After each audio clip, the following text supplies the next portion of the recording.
Ciao ragazzi, allora questo è il mio coltello pagato poco, classico made in China, però è molto buono perché insomma è comunque un coltello full tang, è abbastanza spesso e una volta affilato taglia bene.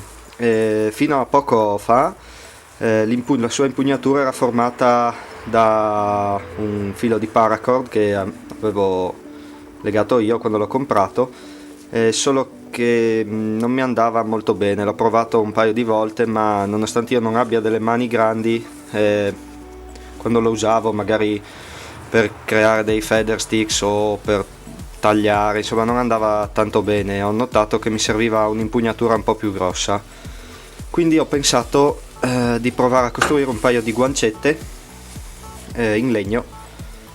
Vediamo cosa viene fuori. Per realizzare le guancette ho trovato nella scatola degli scarti questo pezzo di legno, sul quale andrò a disegnare le sagome, due sagome con i fori. Dopo praticherò i fori e alla fine ritaglierò una sagoma grezza. Infine, dopo aver messo i bulloni, stretto, fatto gli incavi per le teste dei bulloni, dopo alla fine andrò con la carta vetrata e con la lima a sgrezzare la sagoma grossolana fino a farle combaciare bene con il margine del manico.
Bene, dopo aver concluso tutte le fasi sono giunto a questo risultato.